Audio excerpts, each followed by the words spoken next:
Well, Friday has come, and you know what you do on Fridays? You have popcorn and you go to the movies, and that's what we're going to do. Michael?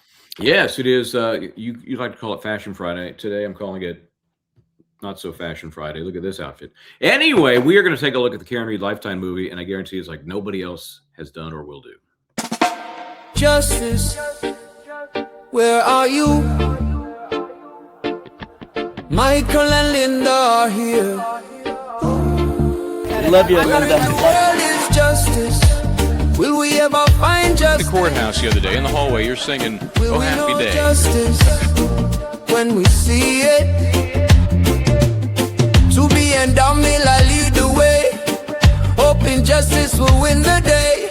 Listener clues, finding justice where we can. Join us now, we're on the run. Justice is waiting, we'll see it done. All righty then. So I have to shout out to the Rams playing in a couple of days here. Only 8 teams left playing in the National Football League. We'll see. They play the have to Bears. rub It'll it be the in. last. It'll be the last game of the weekend. So by the time the Rams play, there will already be the 3 of the final 4 teams will already be decided by then. Yeah. And the Jets will not be there. Yes, we understand that. Yes, the Jets so- will not be there. Yeah, but What is that? Do you hear something happening? I don't know what that is. I don't know what that is. Okay, whatever it is. Oh, I think I know what it is.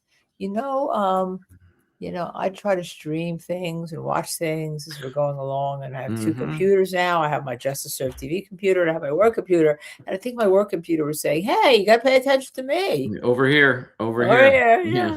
You're ignoring me. Okay, so what we thought we'd do is, this Lifetime movie came out, Karen Reed. I will be brutally honest, not seen it, not sure I want to, not sure I will, but there's a bit of a phenomenon around the fact that they have condensed, this crazy 3-year period that most of us lived through into this, 90-minute movie. So we're going to hit bits and pieces of it.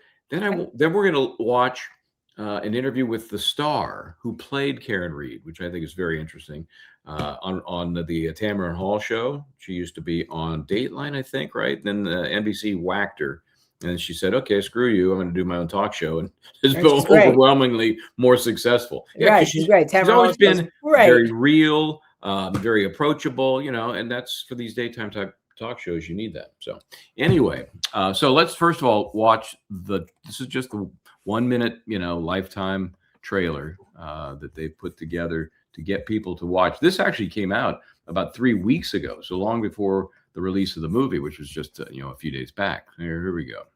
Let's listen. Let's listen and enjoy. It's in the snow. Come on, John.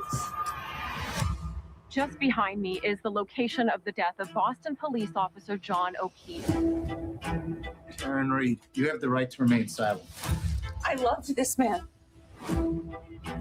Karen, did you kill John O'Keefe? Karen Reed had nothing to do with it. It just feels like this whole town is turning on me. She got drunk, she hit him, she left him to die. They all have their minds made up. We're trying to fit the evidence to the narrative they already decided on. That's outrageous. She did not run him over. It's like I was the only suspect. No matter how long it takes, no matter how long they keep trying, we will not stop fighting. Everybody's so damn sure. Burn me at the stake already. Accused, the Karen Reed story. Premieres Saturday, January 10th at 8. Only on Lifetime. Wow. Dun, dun, dun. So initial thoughts just on casting. And, this is, remember what a trailer is supposed to do. It's like the best of the best, right? This is the part of the movie that sometimes, the trailer is better than the movie because of the way that they're constructed.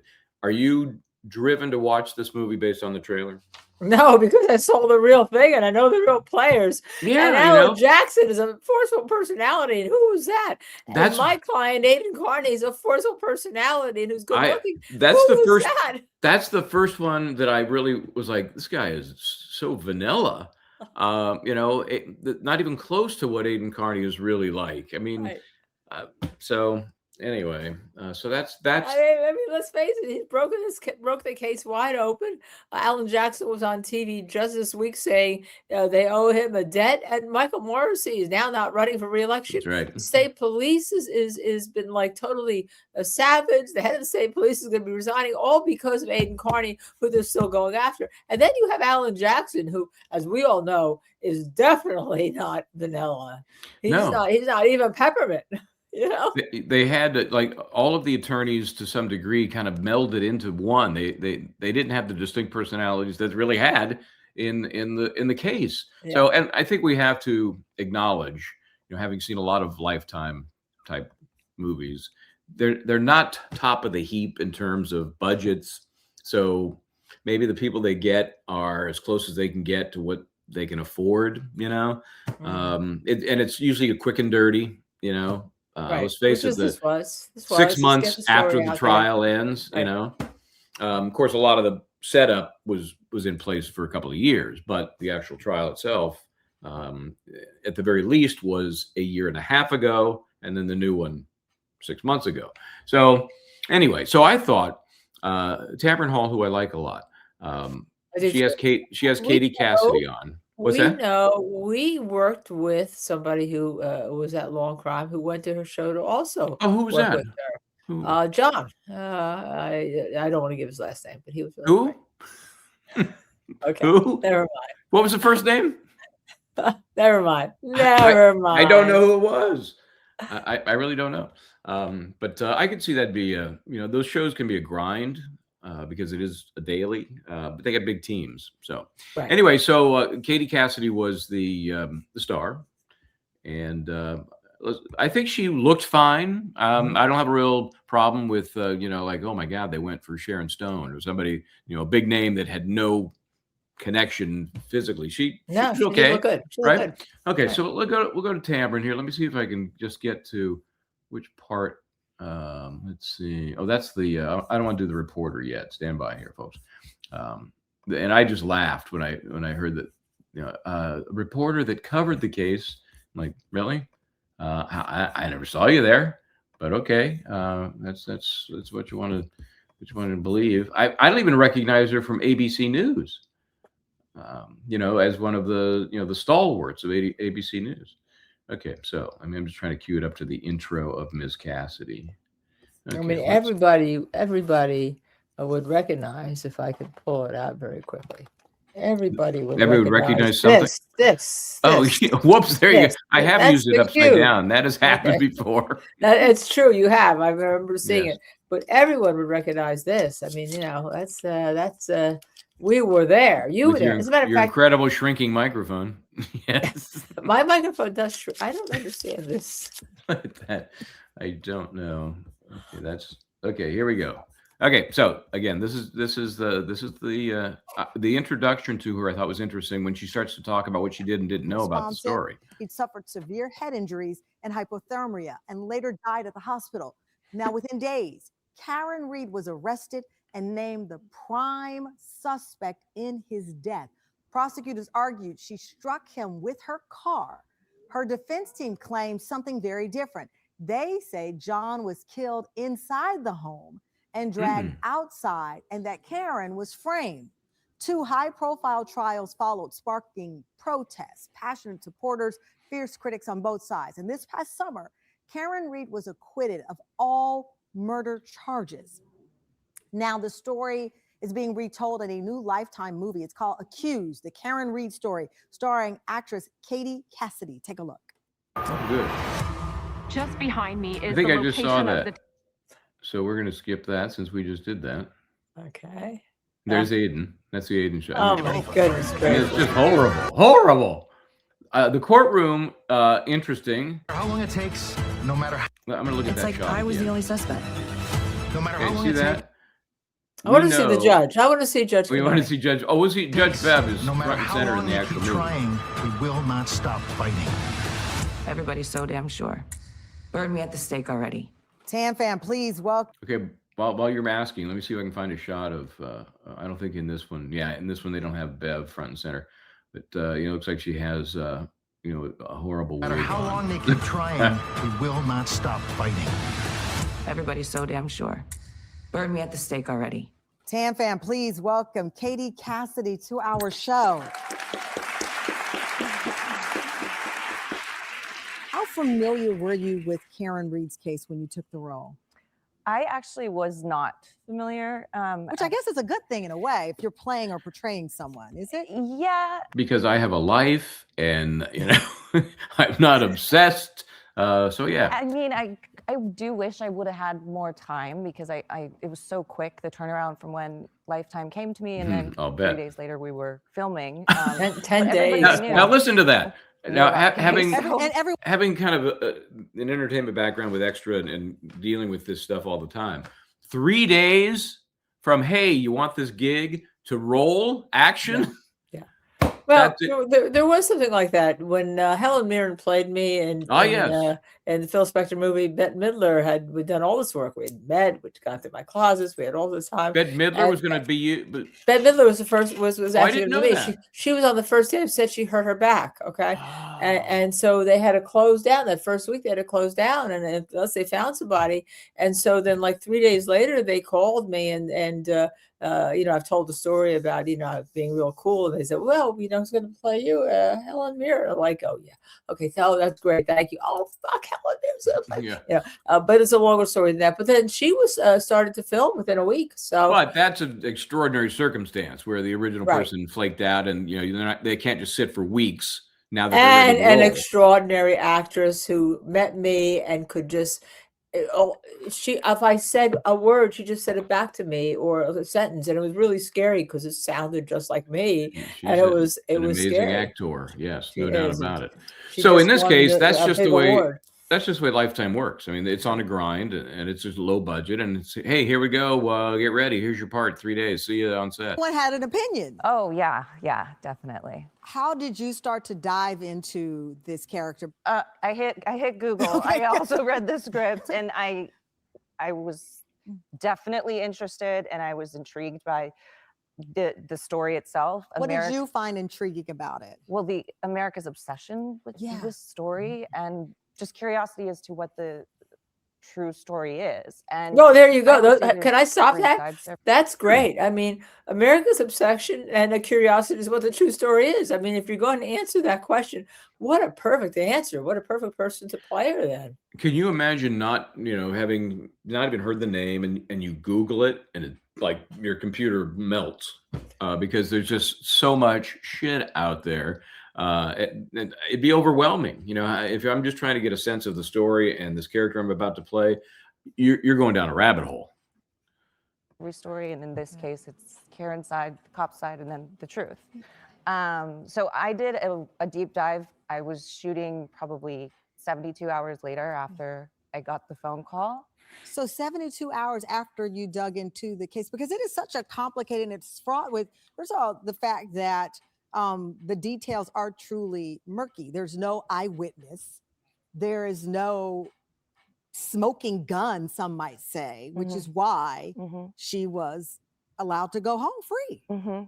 And there was so much, it was interesting because when I was doing research, there was so much information about Karen Reed on the internet and not that much information about the man who lost his life, John O'Keefe. So I also felt like it was almost, this movie was a tribute to his life in a way. Oh, that's a beautiful way to put it, because obviously her name is in the headlines, and I've covered crime for many, many years. I talk to victims and their families, and they say the bad person gets the headline and people forget that there was a loving person behind it. I think that's a brilliant way to bring it up, because I had the pleasure of interviewing your father, David Cassidy, many years ago when I was in local news. Yeah. And I know. So for those who don't remember, David Cassidy, Partridge Family fame, just hard to look at her and say that's her dad. I didn't know that. I didn't realize that was her dad. Yeah, I just learned something. But I tell you what, her answers are fabulous. Yeah, and I think she's so spot on with the loss of John O'Keefe in the mainstream. Now, obviously, there's we know Dina, we know all of the folks who are continuing to fight for, and they are very specific when they say that the killer of Boston police officer John O'Keefe. They never shorten that title. They respect it and use it entirely when they're talking about who killed him. And so, yes, there's that contingent, but the broad swath is totally Karen Reed and snows over, so to speak, John O'Keefe and the loss of that man. So now she's made 3 incredible comments. The woman who's playing Karen Reed. That so good casting. Good casting. Yeah, smart. you know, I don't have a problem with her. I think it breaks down after that, though. Okay, let's see. That family meant so much to him and means so much to you. And at the core of this is families torn apart. Yes, and to your point, John O'Keefe, I mean, he took over his sister's kids because he lost his sister. And so, I mean, from everything that I've read, he seems like he was a really wonderful man. Just days after John O'Keefe's death, Karen was arrested and charged. We have a clip from that moment. Let's play it.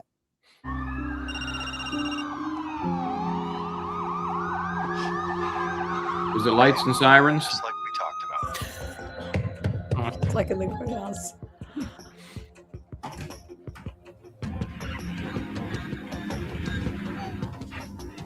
David, I have to hang up now. So Was that supposed to be Proctor? That I'm was sorry. Proctor. That was That's the Proctor, Proctor? face. That's the Proctor face. Let's go back and see that Proctor face. Let's go. Let's see. Watch Since I look at haven't his seen the face. movie. David, I have to hang up now. Look at that. Oh my That's gosh. the Proctor face. They said, here's your script. And he looked at it and just said, asshole. It was weird. So that's what you get. Yeah, but you know, even assholes have a purpose. I'm not sure this face. Well, yeah, that's true. And Proctor it has purpose. involves a lot of shit is what it does. Okay. So that I can't even, that as an actor playing like in that scene, I felt so many emotions. It was so overwhelming. And I couldn't imagine. You're trembling now. I know what she went through. I couldn't imagine going, I mean, that whole situation is just very scary. How did you fight the urge to not pick a side in this? Because I know that in the research that I've done with what you've worked on here is that you try to stay as neutral as possible. Right. So for me, as I'm taking on this character, which by the way, we just wrapped in November. Yeah. And I really 100%, I flooded myself with information as much as I could. And like I said, I felt like almost a detective myself, but I was playing her. So I had to believe what she believed. You had to believe what she believed. Yeah. And as far, even now, because it was such a short time ago, this whole thing happened so quickly. I'm still like decompressing after I come out of a character. It takes time. I won't ask you your opinion, but do you have one? I think, it's like a hard thing to process. I think that being her, playing her for it was a little over a month and believing what she believed. And Okay, hold on. I mean, are you getting the picture here? With this is like, going to buy something nice at Target. I mean, you know what you're going to get. She said they just finished in November. That means post-production was about a month.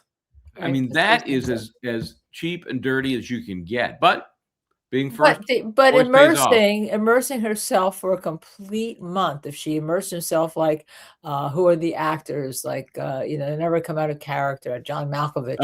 Those they method never, actors. Daniel Day-Lewis. They never come out of character. She could have gotten a really good feeling as to what Karen Reed went through. Not completely, obviously, because she's still an actor.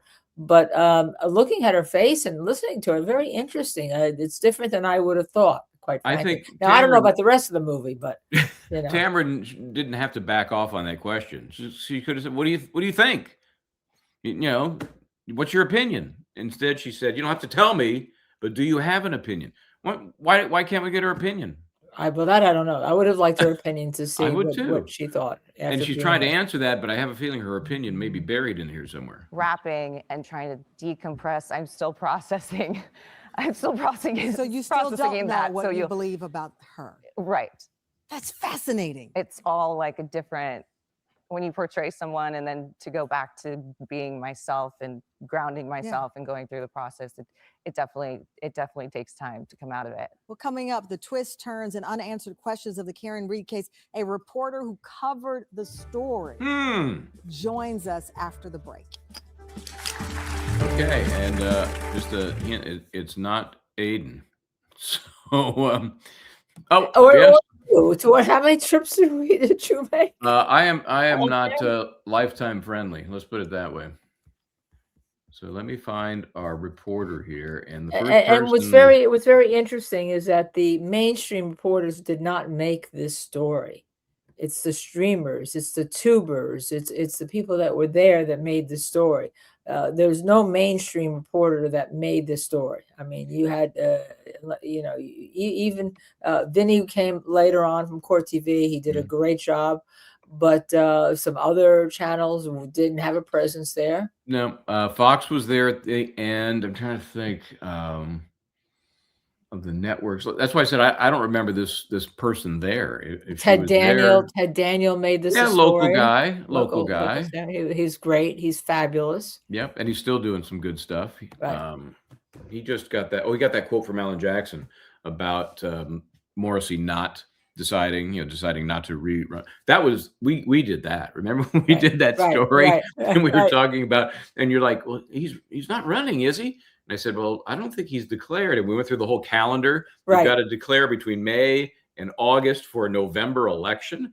And obviously we put that bug in his ear, and Morrissey decided not to run. That's right. So, and as Alan Jackson says in that statement that it wasn't his decision, really. Basically he was forced not to run again. Do you think if you ask Michael Morrissey over 3 or 4 dozen beers that he really wants to walk away? Not a chance in hell. No, not a chance in hell. I agree with you there. Okay, so now we have, get ready for the reporter that was all over this case. My name is Michael Bryant from JSTV. They did everything that could have been done.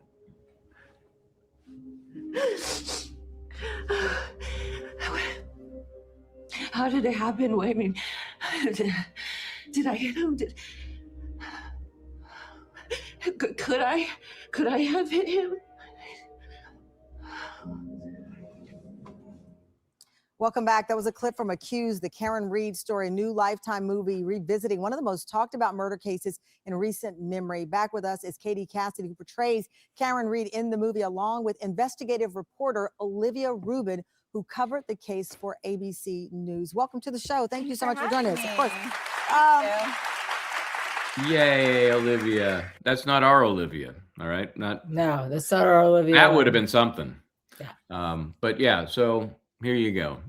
Generic network reporter. Apparently, I don't know, maybe we'll learn whether she parachuted in at some point to at least have the appearance that she was connected to the case. What is it about this case? Even now, when her name comes up, somebody has an opinion. Always. And it usually is one that elicits like a passionate opinion. I think, I mean, you guys talked about it, there was so much division over how people viewed this case. And remember, this was a case that had cameras in the courtroom, so people could see the evidence for themselves. They could see the presentations for themselves. They could chew on it themselves. And they came away with different opinions. Even the jury, the first time around, came away, with different opinions. It was a mistrial. Ultimately, they did decide that she was not guilty of these trials. But the people who were watching, I think, really had their own opinions and really had different views on the evidence. Because you don't see this outside of every case. These are real pictures. This is not from the Lifetime film. These are people who stop what. And why are those people allowed to be out there? Because of you and the buffer zone, and because, interestingly enough, and I will point this out, our producer, Missy Mayhem, said, Michael, when he goes, needs to have his camera out, which is what you did that first day. You had your camera out and you were walking around. Had you not done that, you would not have caught the fact that the piece was ripped off, a tag was ripped off, right? That you were sort of, I'll use the word, politely asked or threatened, if you don't want to talk about politely, not to walk across the sidewalk for the 6th time That's because you correct. walked 5 times, and or else you would be arrested. And that people walking through on a public sidewalk had, like Scott, had to cover, put a bag over the American flag. No, the American flag was okay. That was But okay, okay. he had one of his, free Free Karen Reed Karen type Reed signs signs, that right? You had to he's put a that's bag over it. attached Right. to his shoulder. Yeah. It seems. So it was because it was what missing here, and I didn't even hear her say she was in the courtroom. And quite frankly, she got the first trial wrong, because the question on the first trial was whether or not they found her not guilty, and the judge didn't take the The verdict. verdict So form was a nightmare. was a Yes. mess. So The verdict slip, of course. And so there you see. So, and make sure you understand how I phrase that. Why all this is happening? The gathering, the showing, not the Turtle Boy contribution. Obviously, that's a very separate, different thing. You don't have a fight about the buffer zone if you don't have Aiden Carney stirring up the Right. emotion for the case. There he is in that middle photo with his bullhorn, which right. I don't believe that was on one of the very, very early, because he didn't do that during the course of the trial itself. He didn't do that.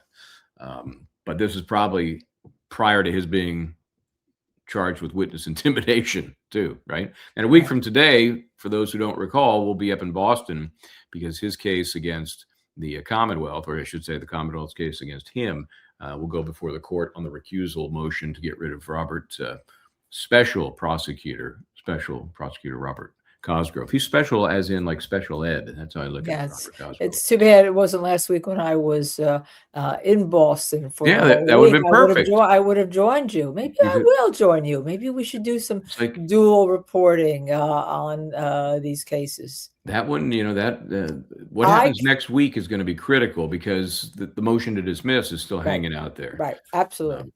So if the court does get rid of Cosgrove, it could be checkmate for the Commonwealth. So we'll see.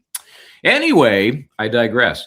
So let's go back to I'm just waiting because I need some insight, from somebody who's really been there and been following this case. Whatever they were doing, spending time with their families, going to work, to stand outside of the courthouse. I think it also relates to partially what Karen Reed was alleging happened here. Okay. But she does have good eyebrows, right? Typical man. Okay. Typical man. There's some good eyebrows. It wasn't just, guilty versus not guilty. She didn't just say that she was innocent. As you know, she said that she was the victim of something more sinister, that she was the victim of a cover up here. And there's a moment in one of the trials where she's asked, if you had to sum up the prosecution's case in what word, what would you say? And she said unjust. And it felt like maybe some of her supporters really clung on to that idea of, a miscarriage of justice, and that sort of possibly propelled some of them. Well, that kind of happens, Michael, when you have a lead detective that says that the defendant has a leaky balloon knot and calls all sorts of things. But since it's Fashion Friday, okay, as she pointed out, and you want to talk about eyebrows, we had a makeup artist, as you know, that wait, I think we need to see you a little better. I don't like it. And so the eyebrows frame the face. You have to have these massive eyebrows. And I actually know somebody who's had an eyebrow transplant because they want those eyebrows.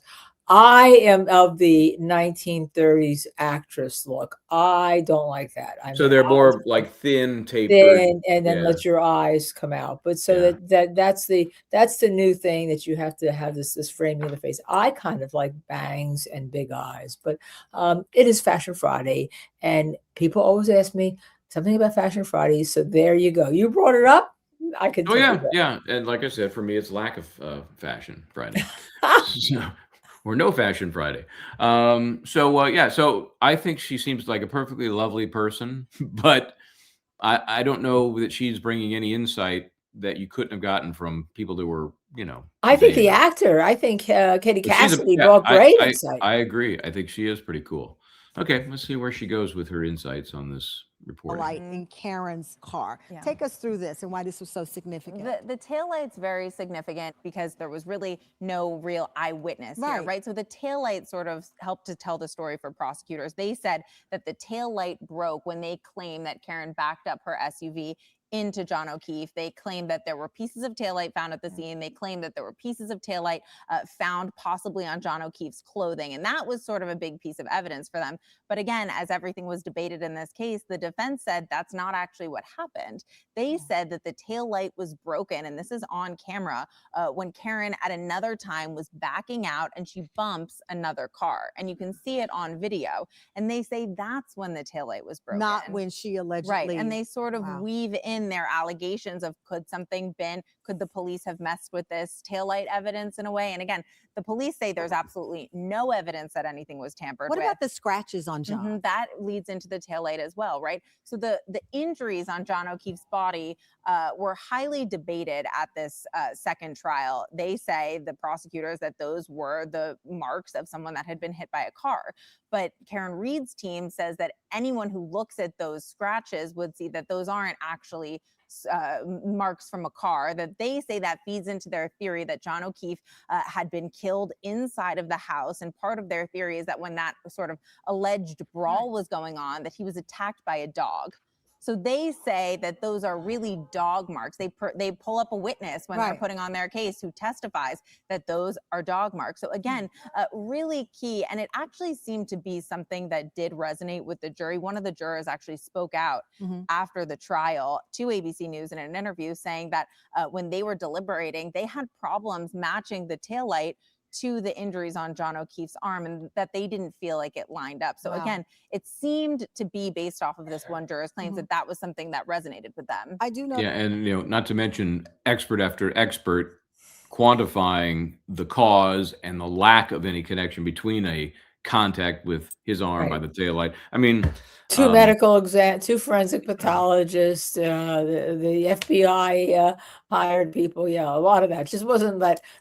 All of a sudden, here's a picture. Oh, we can't correlate it. There was a lot of evidence that said it didn't correlate. There's a mountain of evidence, and so one juror suggesting, and I don't know which one they're talking about. I didn't see that interview, but one juror suggesting, not one of them, as I recall, had any problem throwing away the idea that those were caused by a car versus the dog. Not one.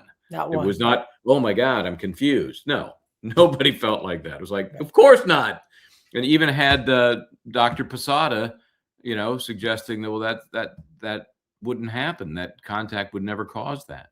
Right. So, and Dr. La Posada, and Dr. La Posada, and not only that, the word is planted. The jurors believe the taillights were planted. All right, so a little stronger. I know that this is a show they're trying to give a little bit of both sides here, but for everyone who watched this, who really covered it, knows that it was far more than there was a suggestion that the police may have had something to do with.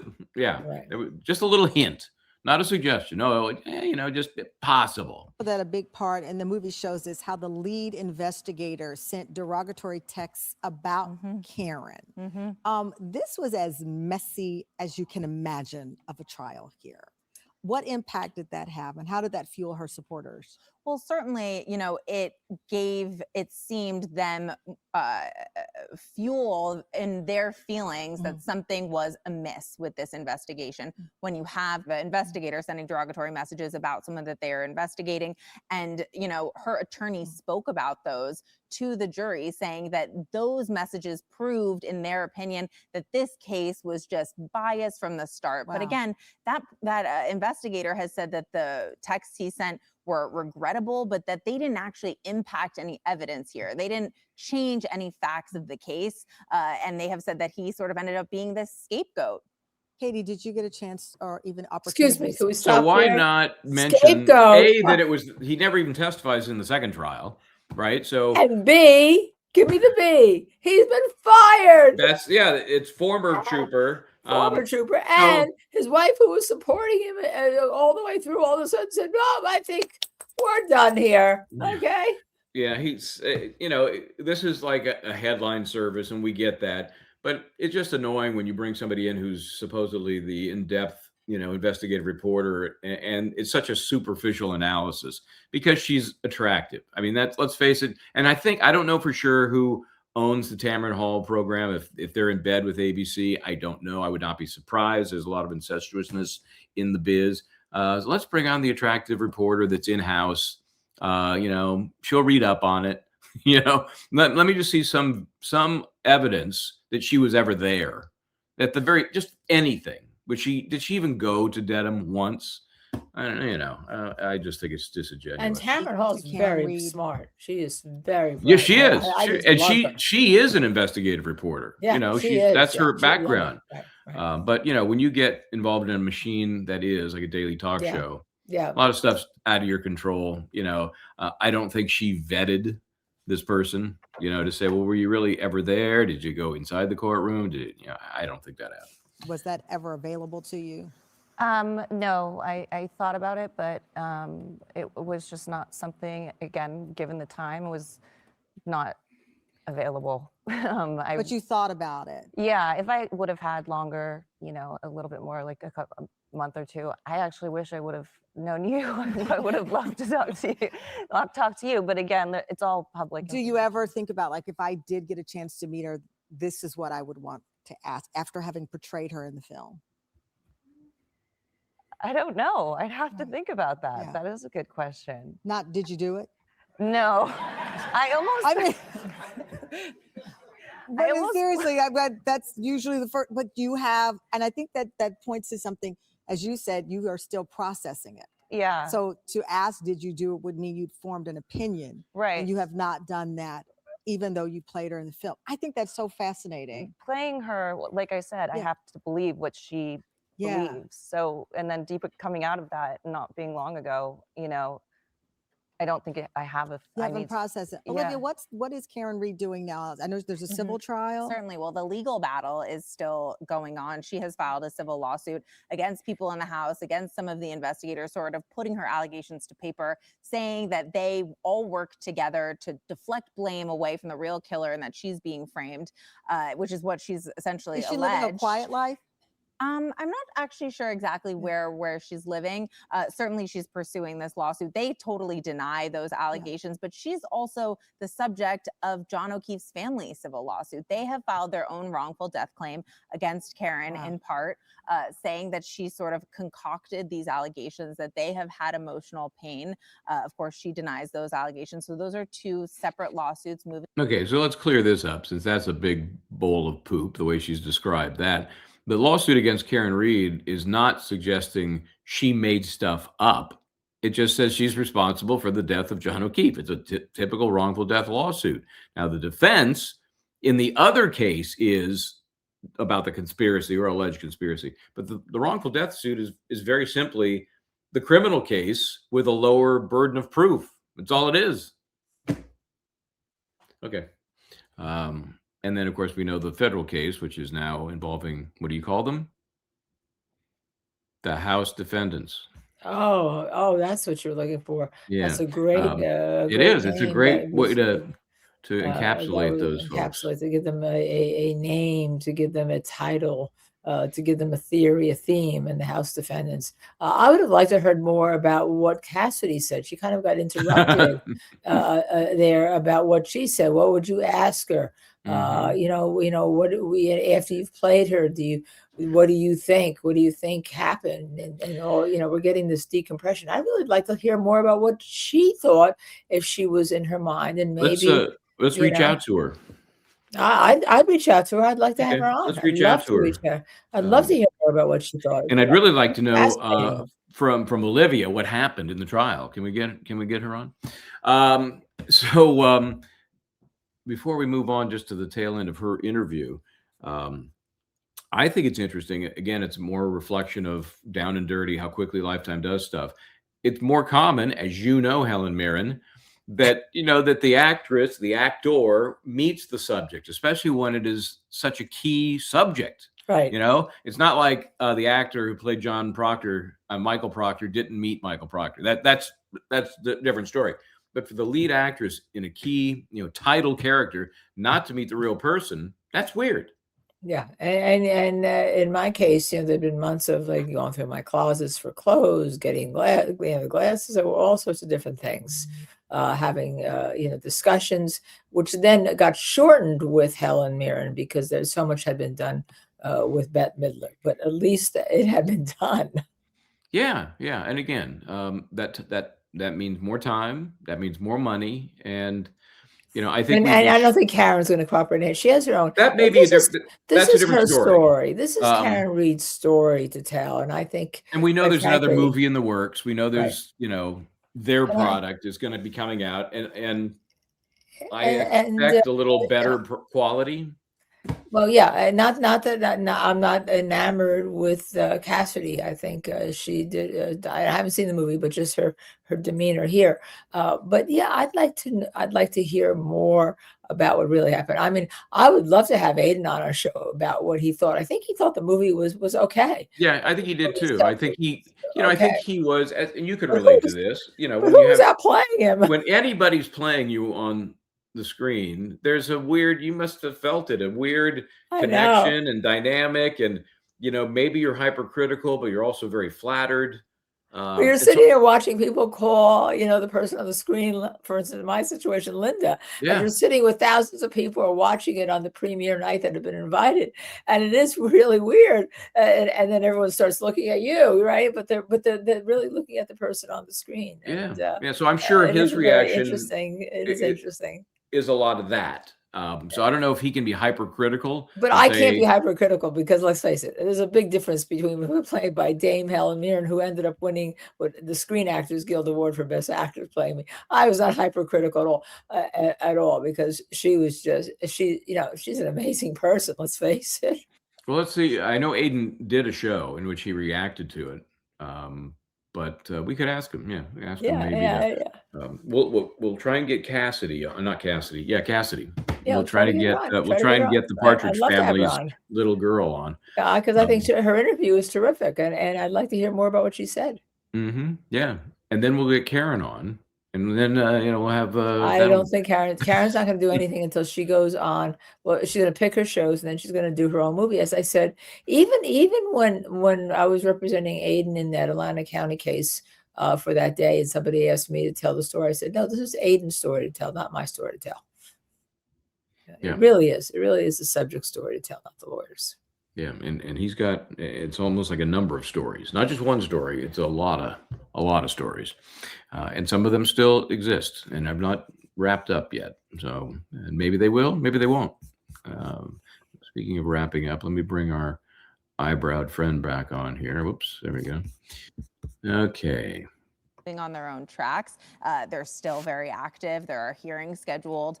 There are documents being requested. So again, it doesn't really seem like this case is over. It's over in terms of the verdict on her guilt or innocence, but not over in terms of what they are each pursuing. Well, we reached out to Massachusetts State Police Association, who told us in part Officer John O'Keefe's death has undergone extensive reviews by state and federal authorities without producing evidence of a conspiracy. Wait, this is from the president of the State Police Association. Yeah, and they don't even read the rest of it. They're in a union. They asked the union. Yeah, Brian Williams, not the Brian Williams, the disgraced NBC fame, President, State Police Association of Massachusetts. I can't imagine. What's he going to write? We really screwed the pooch on this one. No, he's not going to say that. Claims that the Massachusetts State Police investigators framed Karen Reed are unsupported by facts and ignore. I guess Tamara's not going to read the rest. They just left it up and running. Unsupported by facts and ignore the agency's standing as a national leader. What? In homicide clearance rates. See, they've obviously confused getting the right person with clearance rates. Yeah. Does everyone know what a clearance rate is? That means that once you think you've got the right person, even if they're not convicted, case is cleared, Yep. And you move on. So if you have 10 murders on the board, and you get 8 convictions, however that happens, then those are 8 cleared cases. So it really doesn't matter whether you got the right person or not. The State Police Association of Massachusetts remains hopeful that the straightforward facts surrounding what occurred that night will lead to justice. I don't even know what the hell that means. You've already tried twice the person you think did it with your crack investigation. And by that, I mean investigators on crack. And you got no resolution from your perspective anyway. So what's your next move? Yeah. Yep. I don't know what they think. What are they going to do next? Okay, let's see what Look else for we got. Chloe. Look for Chloe the dog. Or what's Chloe's Yeah. name now? What was Chloe's Yeah, name? they renamed Chloe. If it was Chloe, that whole If thing it was was kind of Chloe, yeah. bizarro to me. Yeah. Living in Vermont, Yeah, missing those supposedly. days of chewing on people. Yeah, and very interesting because the first trial had pictures from a number of victims where Chloe had chewed on the victims. Actually went to the hospital. Yeah. That wasn't in the second trial. It was just that Chloe was missing. It'd be interesting from both perspectives as to why those pictures weren't used in the second trial. I mean, I don't know. I'm not there. I wasn't making those strategy decisions. Yeah, and I know they had to, they have a purpose here with this. They can't get into the detail that we are nauseatingly familiar with.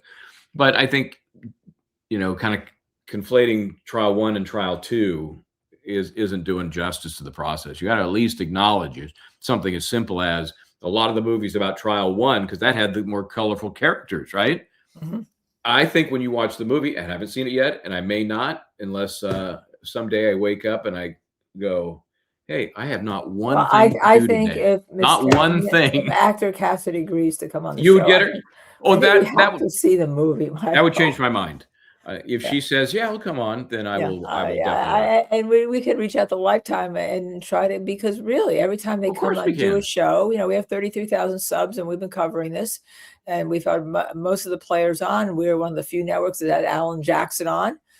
He's been on really five shows, really 5 host shows, and we're one of them. I think that we have some credibility if we reach out, especially you, because you're the Emmy Award-winning reporter here. Well, yes, and I used to live in that world. In fact, I may reach out to my extra people to ask them the best person to connect us to her.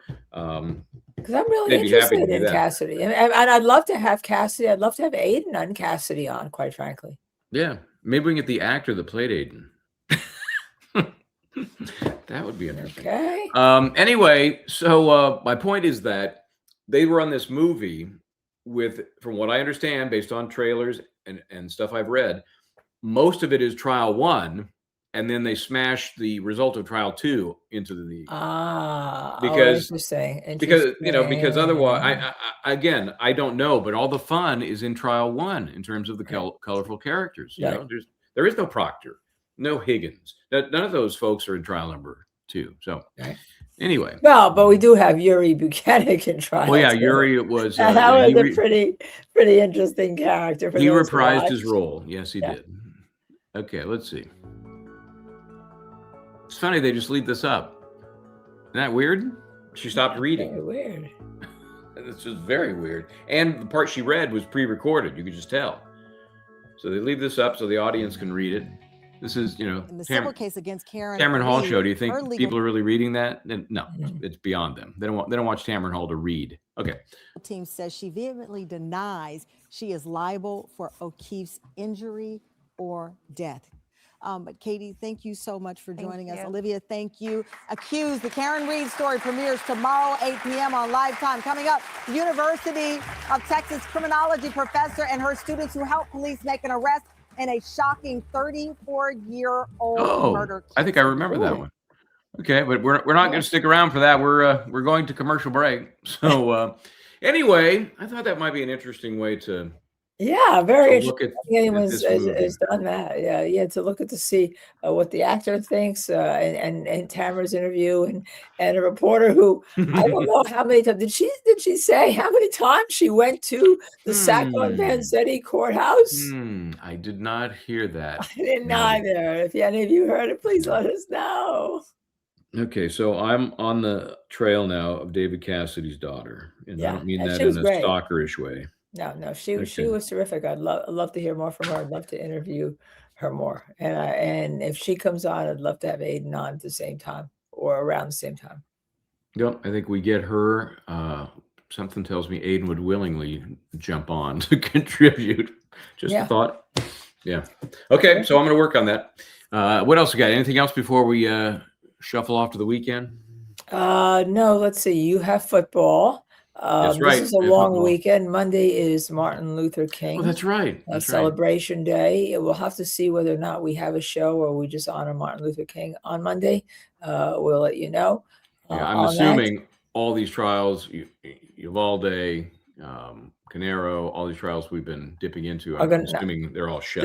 They're not going to be on. They're not going to be on, and maybe we should do either we will honor and do something different, or we honor Martin Luther King and do something different, or maybe we should talk about some of the civil rights cases that we have, which also lead into wrongful convictions, right? When you're talking about civil rights cases. Okay, we'll post whatever it is we decide to do, but write us, email us at justiceservedtv@gmail if you have ideas. I know our viewers are very active in sending us things, and we appreciate that, obviously, and we hope that you subscribe, like, share, and notify, especially subscribe. Get us into that algorithm. We're kind of stuck at 33,400, which is a good number to be stuck at after 1 year. I mean, quite frankly, most people don't even get there, but we'd like to get to 34,000. We'll see what happens. Yeah, it's just this whole world, this YouTube overlord world can be very frustrating because nobody seems to know how it really works. Right. When you grow too big, they want to stop you. Also, as we're told, the algorithm is our audience. Now, we believe that you, the people, are our audience, and we like to please you. So, I mean, we don't like to call you algorithms. I don't think that sounds terrible. No, that is a little harsh. All right, then. Hey, have a great weekend. Go Rams. And everybody, hey, please try to do the right thing.